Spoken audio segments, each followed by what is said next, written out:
Obuchorezi obwesugwa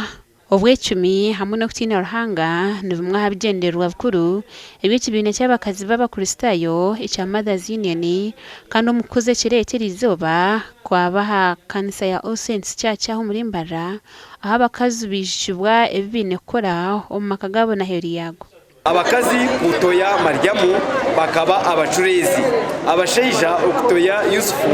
bakaba abacurezi abatine buryaharya kandi twena nk'abakristayo okutwaza je nko ku Yesu yabiratwaza nko ku Yusufu yabiratwaza ndakwiye gutera umuranga abakazi bona barungi abadangi Mothers Union ekine kigombe kibina kirungi munonga ekikuza abakazi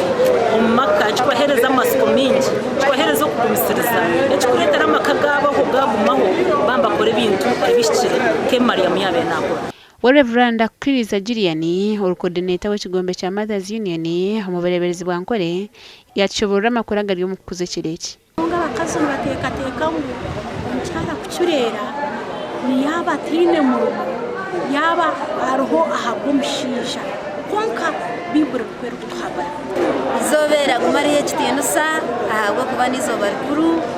kandi eri turi kumanya twena tugendera musinje gumwe ogwa Maryamu turi kumanya ngo akaba ari omucurezi kurinde ushoro gukwera kureberera abana bita mutindo gwa kanisa kandi no kwera nago makagandi yakatwaza nkitwe kandi no kureberera bintu kandi byo magaragitu Omugandi nkaga omukuze kiro kya Maryamu aha kanisa ya Kachika Church of Uganda abakazi bashabo kube kikureberaho kandi no kube kikwesimisa abashija babo hamwe n'abantu abandaheroko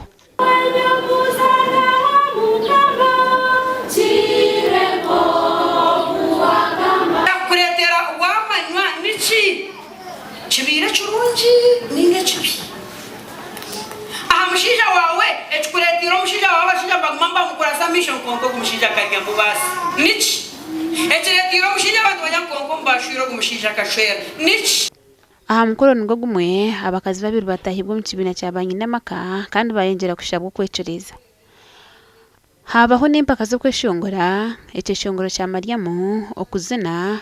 okujwaraje okushoma Bibuli hamwe n'ebindi kumarunjaga abakazi bashemerera kwega no kwega kuba abacurezi bakaba abacurezi bakoroba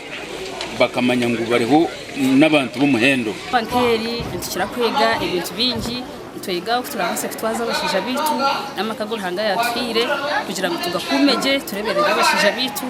kandi turebere n'abana bitu tubakuruza mu ruhanga kandi no kubahamba nkamawe cyo kwiyabire Maryamu rero tukarebera je n'abashija bitu kugira ngo abana kuturuga mu somo neka yona n'abana bitu kandi tutahumagara gatabo kandi hono mugandi nkaga yizo basaba Deacon Mwanyakayeje Parish Reverend Apollo Abareba yashamso mbuzi Benon bafacha hantebe ira shumuzo bye kanise ginegufuru omwizari atatitwe eriyo mwana eriyo mwerkwera amen cyo bishemwe kushtamisa omuntebe ye kanise ya All Saints Church Nyarubungo Church of Uganda umwisire yatatitwe eriyo mwana eriyo mwerkwera amina omukushabanuko kumwe habaho no kushonda empiha zikukombekera omumburu zenju yo kuturamo kansi marahanga twine bombeka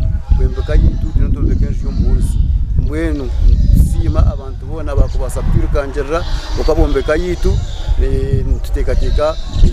miliyoni neja kwizo miliyoni kama 50 beno murebe kanisa umuherezo go wishemwe bafaci Benoni akajombeka yaginyiriza kandi uko buzima neshana n'izina rya All Saints Church kandi hanyuma hano mureba turiyo ntombeke enju y'omuburuzi enju y'amana mununge kwisa rahanga kitinza nsima rahanga kandi wabantu musima turukangirira no buherezo obo kugira ngo umwanya gwitu All Saints Church nemwe omumakanisa go mburisa gwitu obwa hati obwina makanisa 18 kwebundika n'kintu kikuru munonga ko kwebundika okikahabiki benogo akuzaryo bwana burunja rukwebundika bwe hatoro n'abantu abakweta esiyona yaberyaha nsima munonga mwe barabanta bamuha bamutwera bamuha abamuhitungwa bamuhacha insima munonga abakrista y'ubuzuma no bareba kweha y'umunonga wabirebe nakanya kace munonga ibibireho kunkantu basima gukunda mukama ibi byona nibakungwa abantu babajunurwa ko rukujunwa ruhanga nakwiheyo akanono mangu tibyawe ibyo ineti byawe ne byamukama mwe nisha bakrista bagume biha aruhanga ibyabahire bombekere mukama umurumugwa mukama gukendo misho Benon Bafachi yashamsibwa hantebe bwa nyuma yo kumara imyaka 9 rukwireza ahabwa TV Western Susan Charles Sima Senye mu Gideon na El Akiza